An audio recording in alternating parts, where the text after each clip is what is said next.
ما حمله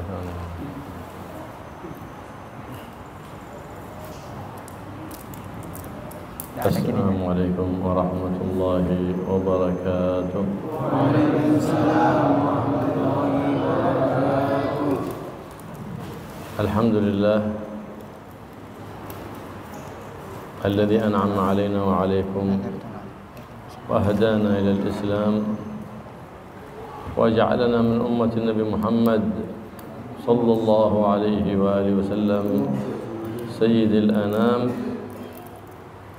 فالله يجعلنا وإياكم من الموفقين لإقامة شرائع هذا النبي العظيم وإحياء سنة هذا النبي الكريم، ويعمر مساجدنا وبيوتنا ومعاهدنا بإحياء سنة النبي محمد صلى الله عليه وسلم بالعلم والعمل، ويعمرها بالعلوم النافعات وبتلاوة القرآن وبذكر الرحمن والصلاة والسلام على حبيب الرحمن محمد صلى الله عليه وآله وسلم سيد الأكوان. Bismillahirrahmanirrahim. Beliau Habib Abdullah bin Abdurrahman Muhdhar memulai kajiannya dengan memuji kepada Allah Subhanahu wa taala, alhamdulillah, yang telah memberikan hidayah kita dengan Islam dan telah memilih kita, memuliakan kita, menjadikan kita sebagai umatnya Nabi Muhammad sallallahu alaihi wasallam. Semoga kita bisa mendapatkan diri kita mendirikan daripada syariat Nabi Muhammad SAW dan menghidupkan daripada sunnah-sunnahnya. Semoga kita dijadikan orang-orang yang dapat memakmurkan masjid-masjid kita, pondok-pondok kita dengan ilmu, dengan amal, dengan ilmu-ilmu yang bermanfaat, dengan membaca Al-Quran, berzikir kepada Allah Subhanahu wa taala, dan bersolawat kepada Nabi Muhammad sallallahu alaihi wasallam. وهكذا كان أول مدرسة أسسها النبي محمد صلى الله عليه وسلم هو المسجد النبوي. أول ما قام الدعوة والتعليم في مسجده صلى الله عليه وآله وصحبه وسلم، وأول من انتشر الإسلام من مسجد النبي محمد صلى الله عليه وآله وصحبه وسلم، فجعلت المساجد لأجل تلقي القرآن وتعلم القرآن والاهتداء بهدي سيد الأنام بدرس متصل بشرعه، بأخلاق النبي محمد، بآداب النبي محمد صلى الله عليه وآله وصحبه وسلم. فلهذا نتنبه لما هو عليه كان السلف الصالح من هدي واتباعا للنبي محمد صلى الله عليه وآله وسلم. Dan beginilah permulaan daripada madrasah yang didirikan oleh Nabi sallallahu alaihi wasallam untuk mengajarkan ajaran-ajarannya adalah masjid. Beliau mendirikan daripada ajaran-ajarannya madrasah yang untuk mengajarkan daripada ajaran-ajaran di dalam Masjid Nabawi, di masjidnya Nabi sallallahu alaihi wasallam, untuk belajar Al-Quran, talaqi Al-Quran, dan mengajarkan mereka tentang ajaran-ajaran di bawah Nabi, adab-adabnya Nabi sallallahu alaihi wasallam. Oleh karena itu kita seharusnya untuk memperhatikan oleh apa yang telah dibawa oleh pendahulu kita, salaf kita yang soleh, orang-orang soleh, daripada hadiyun nabawi, daripada petunjuk Nabi Muhammad sallallahu alaihi wasallam.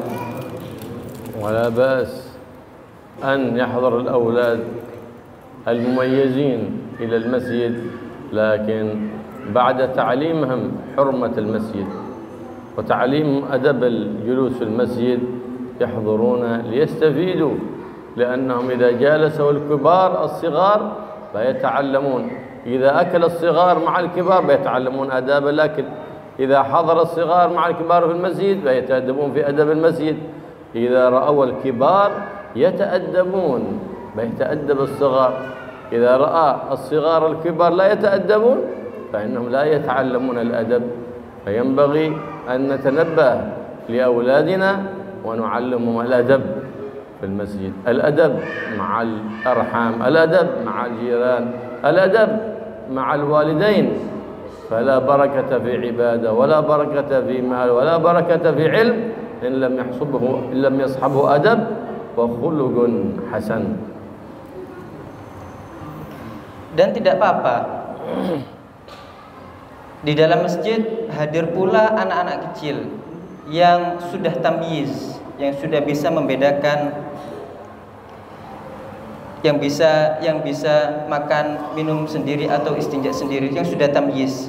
Akan tetapi setelah mengajari mereka adab-adab masjid, setelah mengajari mereka bagaimana mengagungkan masjid, memuliakan masjid, tatkala anak-anak kecil itu hadir bersama orang-orang besar, maka anak-anak kecil akan belajar daripada orang-orang besar. Tatkala anak-anak kecil makan bersama orang-orang besar, mereka akan melihat dan belajar daripada orang-orang besar bagaimana mereka beradab. Tatkala seorang anak kecil hadir bersama orang besar di majelis atau yang lain sebagainya, mereka akan belajar daripada mereka jika mereka melihat orang-orang besar tersebut beradab dengan adab-adabnya Nabi sallallahu alaihi wasallam. Maka seharusnya bagi kita untuk perhatian kepada anak-anak kita tentang adab-adab mereka, bagaimana mereka beradab terhadap para kerabatnya, para rahimnya, bagaimana mereka berakhlak, beradab bersama tetangga-tetangganya, bagaimana mereka beradab kepada kedua orang tuanya. Maka di situ akan didapati keberkahan di dalam keturunan, di dalam harta, di dalam ibadahnya, di dalam dirinya. Dengan apa? Dengan adab. Maka tidaklah bisa didapatkan itu keberkahan di dalam harta, di dalam keluarga, di dalam dirinya ataupun tetangganya kecuali dengan adab. Nabi sallallahu alaihi wasallam yaqul innama bu'ithtu liutammima makarimal akhlaq. فقال صلى الله عليه وسلم يعطى العبد مقام قائم الليل صائم النهار بحسن خلقه بحسن أدبه. Nabi sallallahu alaihi wasallam beliau bersabda, aku diutus untuk menyempurnakan daripada akhlak yang mulia. Di hadis yang lain beliau juga bersabda, seorang hamba akan diberikan pahala sebagaimana orang yang bangun malam dengan ibadah, sebagaimana orang yang berlalu siangnya tersebut dengan berpuasa. Dengan apa? Dengan dia beradab. Maka dengan dia beradab akan mendapatkan daripada pahala yang didapatkan oleh mereka. ولا يوصف العبد بحسن الخلق إلا إذا لازم التقوى، إذا امتثل الأوامر واجتنب النواهي. ما يقال هذا فلان خلق حسن أدب حسن، أما يقال هذا فلان له أدب وله خلق لكنه لا يبالي بامتثال الأوامر ولا يبالي باجتناب النواهي، فلا يصح هذا الوصف. لماذا؟ لأنه لا خلق إلا بالأدب مع الخالق سبحانه وتعالى، ثم يتفرع ذلك الأدب مع الأدب مع المخلوق. Tidaklah disifati seseorang dengan beradab kecuali apabila dia melazimi ketakwaan kepada Allah Subhanahu wa taala dengan melaksanakan perintah-perintah Allah dan menjauhi larangan-larangannya. Maka tidak bisa dikatakan seorang itu beradab kecuali dia itu bertakwa kepada Allah. Ada seseorang yang dia tidak memperhatikan daripada perintah-perintah Allah untuk dilaksanakan, atau tidak memperhatikan larangan-larangan Allah untuk dijauhi, kemudian dia dikatakan Masya Allah ini fulan beradab, akan tapi dia tidak kurang dalam menjalankan perintah-perintah atau larangan-larangan tersebut untuk dijauhi, maka tidak bisa orang tersebut dikatakan seorang yang beradab. Kenapa? Karena tidak ada akhlak kecuali dengan beradab dengan Khalik Allah Subhanahu wa taala.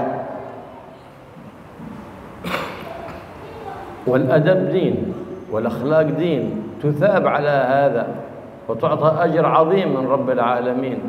والدين والأدب والأخلاق ليس خاص بالمسجد أو في معهد، لا، الدين في الشارع، الدين في السوق، الدين في كل مكان.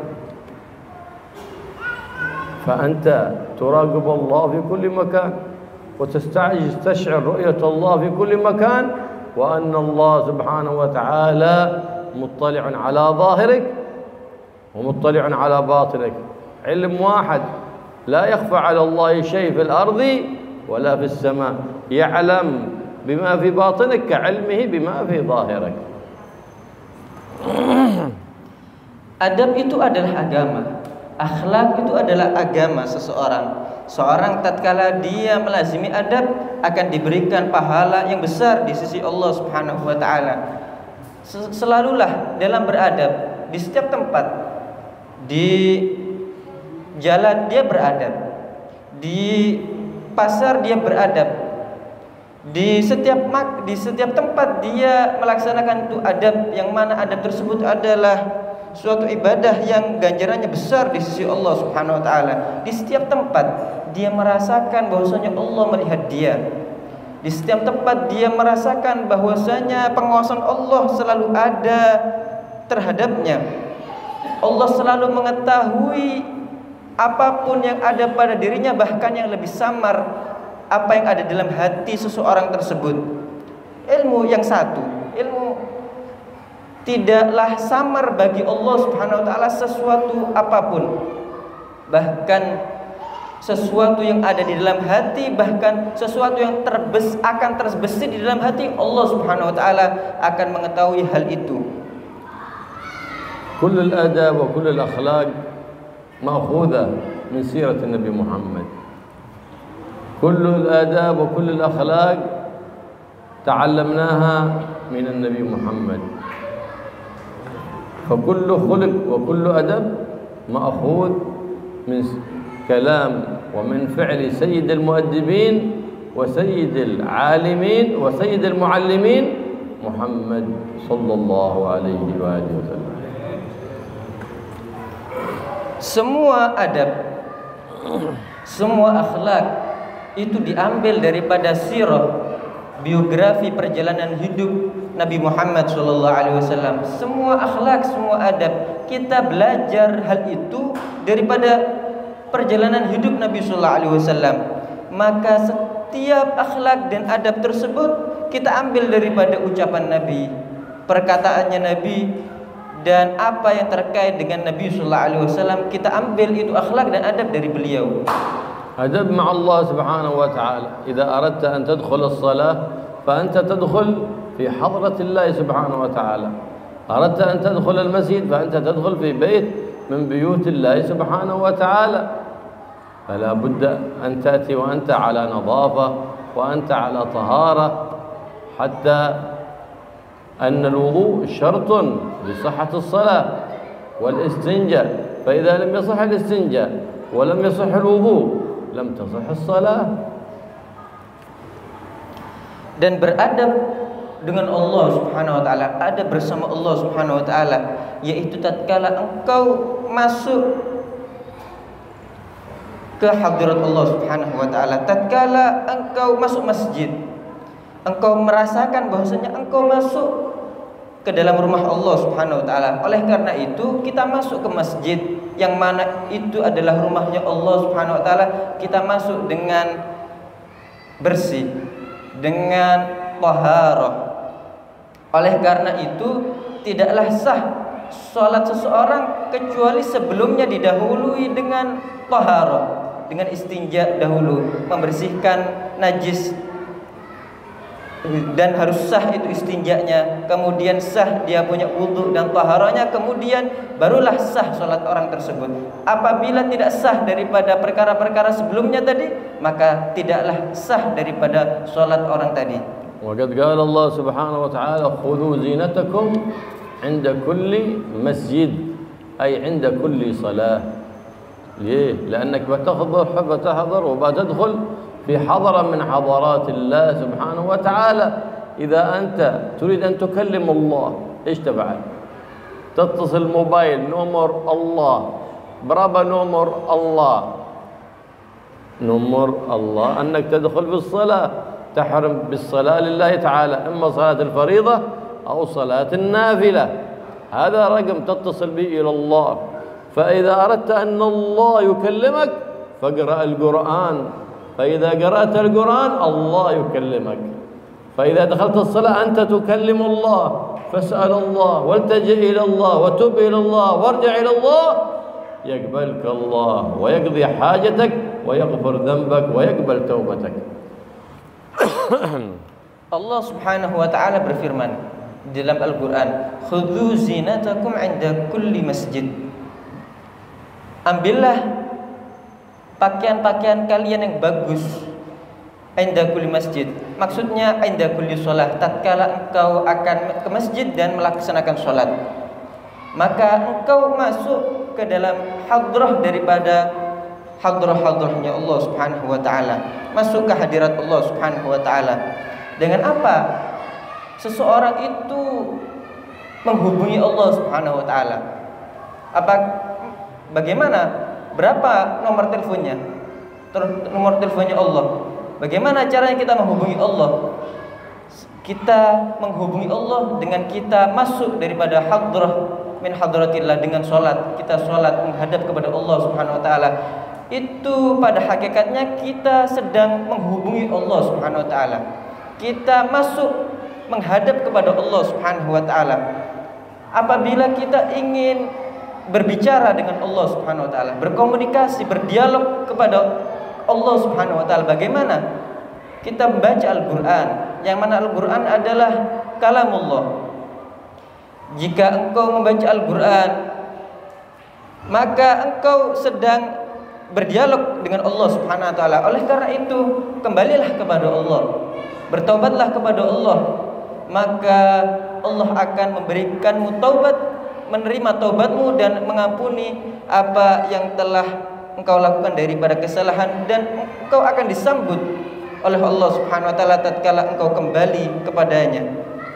ومن يأمر أولاده بالصلاة يقول يلا قوموا صلوا أو روحوا المسجد صلوا، لكن ما علمهم الاستنجاء، فيدخل الحمام ويوسخ نفسه وينجس ثوبه وبدنه، ثم يخرج وينجس المسجد وينجس من بجانبه.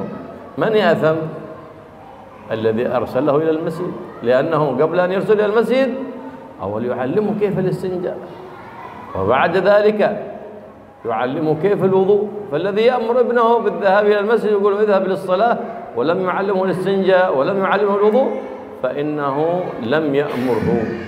ليه؟ لأن لو صلى والحال هذا وهو لا يفهم الاستنجاء والوضوء فصلاته غير صحيحة، فإن الواجب لم يسقط عنك، بل يبقى الإثم على الأب في عدم تعليمه لأبنائه. Seseorang tatkala memerintahkan anak-anaknya untuk sholat, ayo sholat, pergi sholat sana, akan tapi dia tidak mengajarkan dia bagaimana cara istinja, cebok yang benar, maka orang tersebut tidaklah gugur kewajiban dia untuk menyuruh anaknya tersebut sholat. Kenapa? Bagaimana dia menyuruh sholat, akan tapi dia belum mengajarkan daripada bagaimana istinja. Tidaklah sah sholat seseorang apabila istinjanya tidak benar.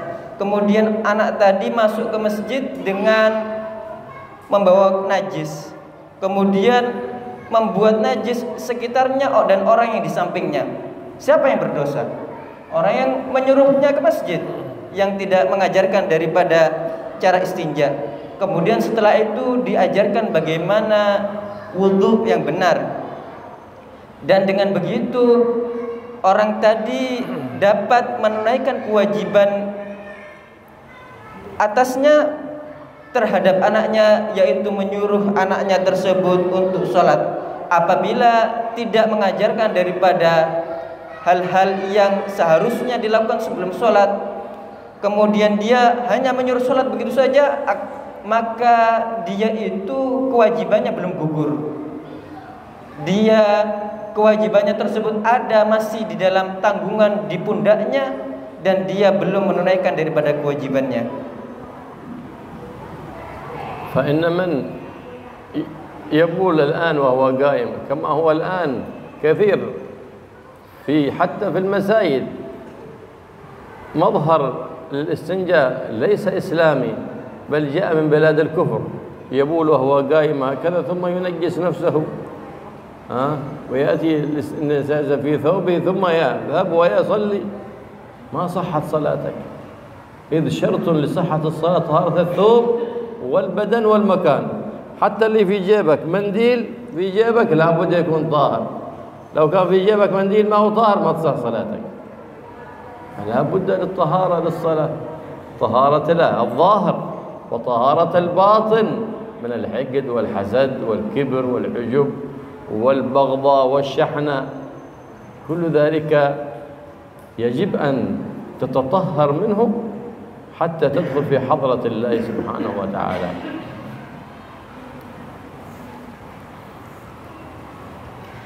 Maka sesungguhnya ada di suatu tempat yang dia melihat orang-orang yang kencing di beberapa masjid, kencingnya berdiri, yang mana hal tersebut adalah bukan daripada ajaran Islam, itu adalah ajaran di luar Islam. Kencing berdiri, kemudian tatkala kencing terciprat daripada najisnya tersebut kemana-mana, sehingga sebagian daripada pakaiannya tersebut terkena najis, kemudian dia sholat, maka tidak sah sholat orang tersebut. Kenapa? Karena termasuk daripada syarat untuk sahnya sholat yaitu sucinya badan, sucinya tempat daripada najis. Dengan ibaratkan ada juga tisu yang kita bawa di pakaian kita, itu pun harus suci, karena pakaian, tempat, dan sesuatu yang kita bawa tatkala sholat itu harus dalam keadaan suci. Dengan itu sah kita punya sholat. Kemudian setelah tohara, melakukan sucian yang di badan tersebut, seorang tadi memperhatikan daripada bersuci batin, bersuci hatinya daripada dengki, daripada sombong, daripada iri, daripada marah, dan memiliki rencana jahat kepada orang lain. Semua itu kita bersihkan, kita lakukan pensucian daripada najis, baik yang zahir ataupun batin. Kemudian kita dapat masuk ke dalam hadrah, kehadirat Allah Subhanahu wa taala, yaitu melaksanakan salat. أمرنا الله سبحانه وتعالى للدخول في الصلاة بالنظافة، لأن النظافة من الإيمان، النظافة من الإيمان. وقد قال صلى الله عليه وآله وسلم: الله نظيف يحب النظافة. Allah Subhanahu wa taala memerintahkan kita dalam masuk ke dalam sholat untuk kita berbersih, kita membersihkan diri, mensucikan diri dan membersihkan diri. Kenapa? Karena kebersihan itu adalah keimanan, termasuk daripada keimanan. Dalam hadis Nabi sallallahu alaihi wasallam bersabda, Allahu nadhif yuhibbun nadhafah. Allah bersih dan mencintai daripada kebersihan. Waqad qala al-Imam Asy-Syafi'i, man nadhafa thawbahu dhahaba hammuh. Amma anta تلبس ثوب نظيف، بدنك نظيف، تزيل ما بك من الهموم. وإن نمت ارتحت في النوم، وإن قمت وعبدت الله قمت بهمة ونشاط. ولا يأتون إلى الصلاة وهم كسالى إلا هم أهل النفاق، وأما أهل الإيمان لا، يدخلون الصلاة وهم بهمة ونشاط وتعظيم لله سبحانه وتعالى. Al-Imam Syafi'i, beliau berkata, siapa orang yang bajunya itu bersih, maka kesumpakannya, kegelisahannya akan hilang. Tatkala seseorang bersih badannya, pakaiannya, maka kesumpakannya akan hilang. Maka dia akan diberikan semangat. Tatkala dia masuk ke dalam sholat untuk menghadap Allah Subhanahu wa taala, dia masuk dalam keadaan semangat, dalam keadaan dia bersih. Karena orang yang masuk ke dalam sholat menghadap Allah Subhanahu wa taala dalam keadaan malas, itu adalah ciri-ciri sifatnya orang-orang munafik.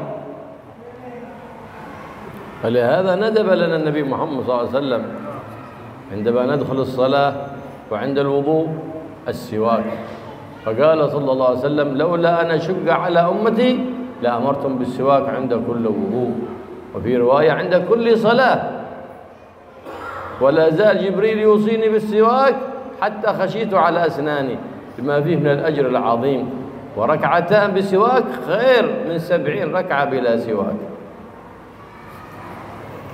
Oleh karena itu, Nabi Sallallahu Alaihi Wasallam menganjurkan kita menjadikannya suatu yang sunnah. Tatkala kita akan masuk untuk melaksanakan sholat, kita bersiwak, memakai siwak tatkala ingin sholat. Nabi Sallallahu Alaihi Wasallam bersabda, kalau bukan karena aku takut akan memberatkan daripada umatku, maka niscaya aku akan mewajibkan siwak di setiap wudu. Di dalam riwayat yang lain, di setiap sholat. Beliau juga bersabda di hadis yang lain, terus menerus Sayyidina Jibril, malaikat Jibril selalu mewasiatkan kepadaku perihal siwak, sehingga aku sampai khawatir terhadap gigiku.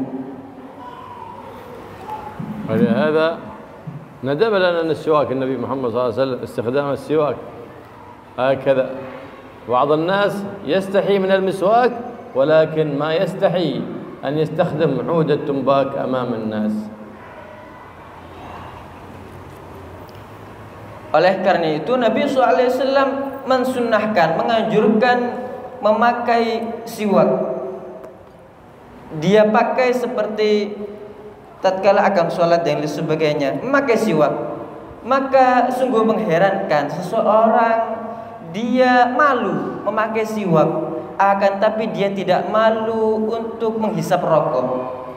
وإذا لم تجد عود المسواك فيمكن أن تأخذ أي عود من أي شجرة فإنه تحصل به السنة.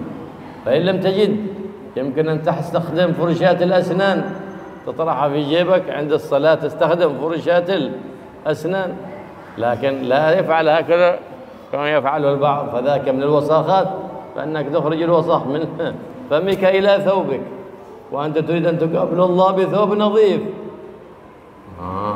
هذا ليس من النظافة، لكن أن تأخذ عود المسواك أو أي عود من أي شجرة، والأراك أفضل. وإلا ففرشاة الأسنان تؤدي بالسنية في الصلاة وفي الوضوء.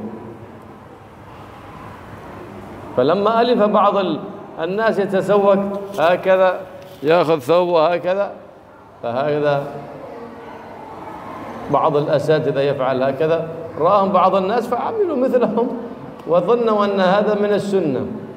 لا، السنة أن تستخدم عود المسواك وتترك عود التنباك، لأن عود التنباك يفرح الشيطان ويسقط الرحمن، وعود المسواك يرضي الرحمن ويسقط الشيطان ويذكرك الشهادتين عند الموت.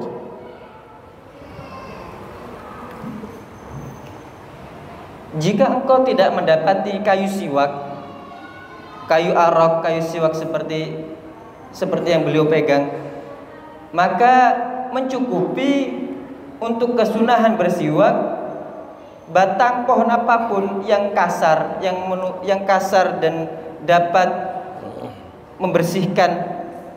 Atau kalau semuanya engkau tidak mendapati hal itu, mencukupi yaitu sikat gigi. Akan tapi jangan sampai Anda melakukan bersiwak dan melakukan hal seperti ini, membersihkan siwak dengan ujung pakaiannya. Ini adalah kekotoran, sedangkan agama bukanlah kotor. Agama adalah kebersihan. Engkau ingin menghadap Allah Subhanahu wa taala dengan pakaian yang bersih, kemudian engkau bersiwak dengan pakaianmu seperti ini, dengan ujung pakaianmu. Tidak. Jika engkau tidak mendapati kayu arak dan itu yang afdal untuk bersiwak, maka sikat gigi tersebut, jika Anda membawa sikat gigi sebelum sholat, bersiwak dengan sikat gigi itu mencukupi. Kalau tidak menemukan daripada kayu arak, maka seyogianya lah seorang itu melazimi daripada siwak tadi, batang siwak, dan menjauhi daripada batang rokok. Karena batang siwak ini membuat ridho Allah Subhanahu wa taala dan membuat murka syaitan. Sedangkan batang rokok itu sebaliknya, dia membuat ridho syaitan dan membuat murka Allah Subhanahu wa taala. Dan batang siwak tersebut dapat mengingatkan seseorang dengan 2 kalimat syahadat tatkala dia sakratul maut. بعض الناس لو أراد أن يحضر إلى العمل أو يجتمع ببعض الناس يتزين ويلبس أحسن ثيابه، وإذا بيحضر حضرة الله يلبس أخص ثيابه، وهذا مخالف للدين.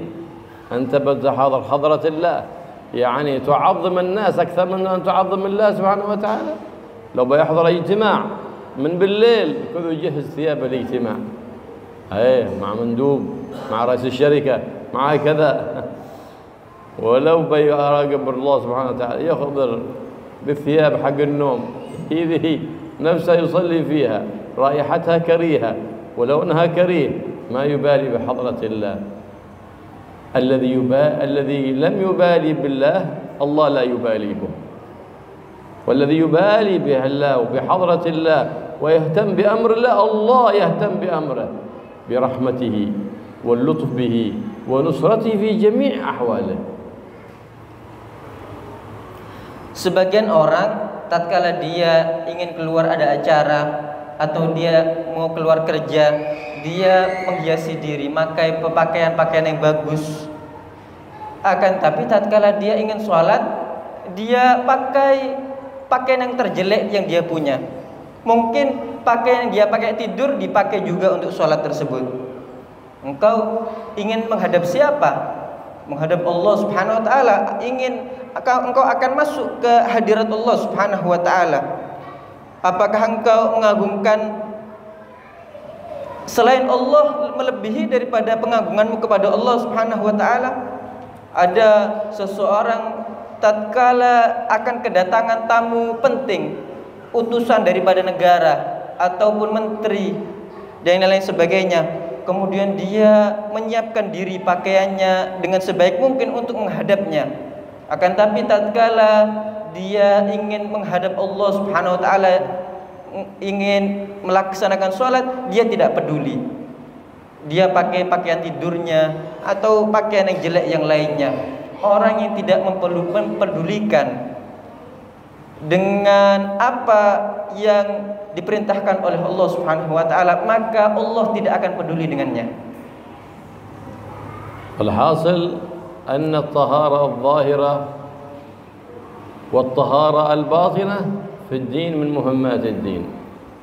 الطهارة الظاهرة، الطهارة الخلوص عن الأوساخ والأدناس الظاهرة في الثوب والبدن، والطهارة الباطنة بالتخلص عن كل خلق ذميم يبغضه الله والتحلي بكل خلق حميد يحبه الله. فإن النبي محمد صلى الله عليه وسلم يقول إن الله لا ينظر إلى صوركم ولا إلى أموالكم ولا إلى أعمالكم إنما ينظر إلى قلوبكم محل نظر الله سبحانه وتعالى. فإذا صلح الظاهر وصلح الباطن أقبل الله على العبد وأعطاه من فضله ومن رحمته ومن لطفه في الدنيا وفي يوم القيامة. لا يرى كرب، لا يرى حزن. لماذا؟ لأنه مشى على منهج النبي محمد صلى الله عليه وسلم، ومنهج النبي محمد هو الذي يقربنا إلى الله، يحببنا إلى الله، يرغبنا فيما عند الله سبحانه وتعالى. Maka kesimpulannya, taharah batin, pensucian batin, dan taharah zahir, dan pensucian zahir itu termasuk hal yang penting di dalam agama. Pensucian zahir dengan kita membersihkan badan, pakaian, dan tempat kita daripada najis ataupun kotoran, dan pensucian batin dengan kita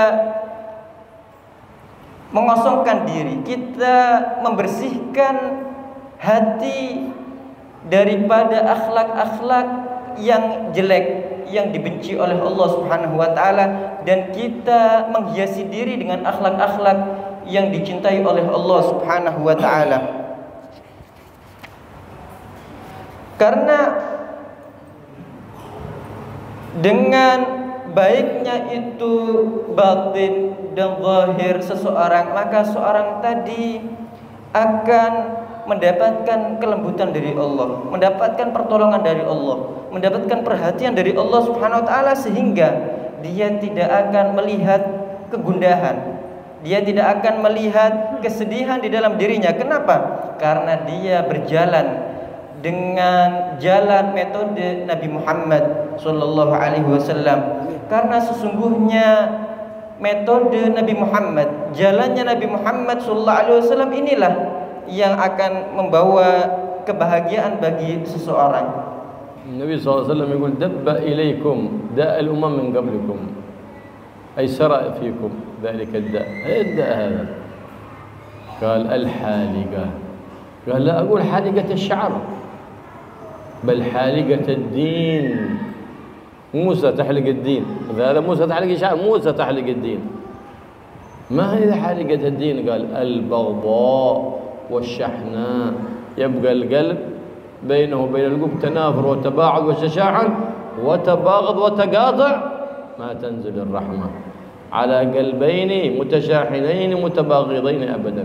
فلا بد من الطهارة لنزول الرحمة الحسية والرحمة المعنوية.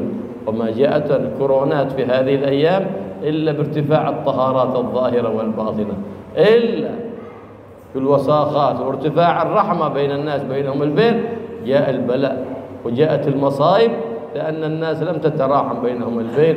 وقد قال النبي محمد صلى الله عليه وسلم ارحموا من في الأرض يرحمكم من في السماء. Nabi sallallahu alaihi wasallam bersabda, sesungguhnya telah ada pada kalian menjalar terhadap kalian penyakit umat-umat terdahulu sebelum kalian. Apa itu wahai Rasulullah? Itu adalah al-haliqah, sesuatu yang mencukur habis.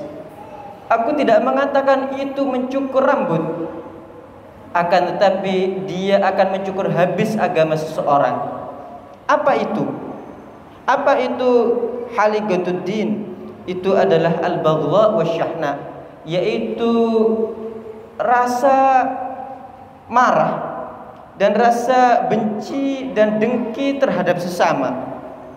Tatkala seseorang di hatinya ada kedengkian dan marah kepada sesama, menyimpan rencana jahat kepada orang, sehingga antara satu dengan lain dia saling memutuskan ikatan, salah satu dengan yang lain dia saling membenci, maka hal tersebut akan menghabiskan dia punya agama, maka seharusnya harus daripada pensucian tersebut, pensucian baik pensucian batin ataupun pensucian zahir, itu adalah sesuatu yang menjadi keharusan agar seseorang tadi mendapatkan rahmat dari Allah Subhanahu wa taala, baik rahmat yang hissi atau rahmat yang ma'nawi. Maka kita lihat daripada musibah yang telah menimpa kita daripada virus corona yang telah kita lalui, dan musibah-musibah yang seperti itu, tidaklah itu terjadi kecuali karena hilangnya rasa kasih sayang antara satu dengan yang lainnya. Nabi sallallahu alaihi wasallam bersabda, "Irhamu man fil ardi yarhamkum man fis sama." Kasihanilah, sayangilah orang-orang yang ada di atas bumi ini, maka orang-orang yang ada di langit sana akan menyayangimu. Allah yutahhir zawahirana wa yutahhir bawatinana wa yaj'al qulubana muta'alliqah billah mutadallila lillah wa mutakhalliqah bil akhlaqil karimah ma'a ibadillah.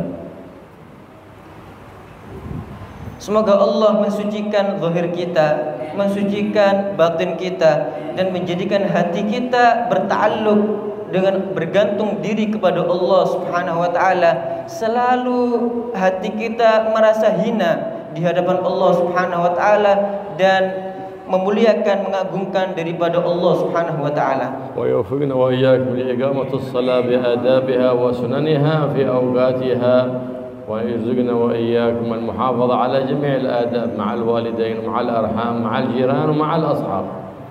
Semoga kita diberi taufik oleh Allah Subhanahu wa taala untuk melaksanakan salat dengan adabnya, dengan ketentuannya, dengan apa yang terkait dengannya, sehingga salat kita menjadi sempurna dan kita diberikan anugerah oleh Allah untuk berakhlak dengan saudara kita, berakhlak dengan keluarga kita, berakhlak dengan tetangga kita.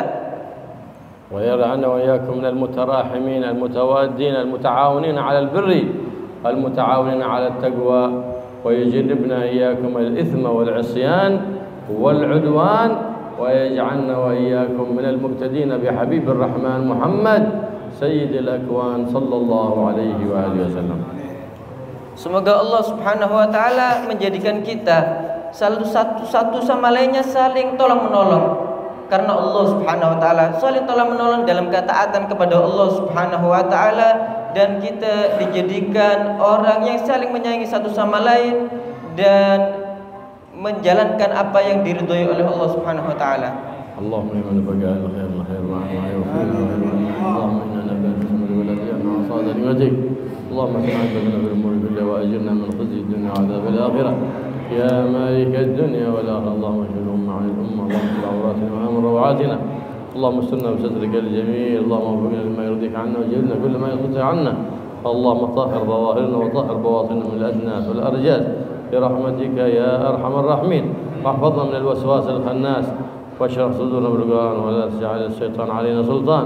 يا رحيم يا رحمن يا حي يا قيوم يا ذا الجلال والإكرام. وصلى الله على سيدنا محمد النبي وآله وصحبه وسلم والحمد لله رب العالمين بسر الفاتحة.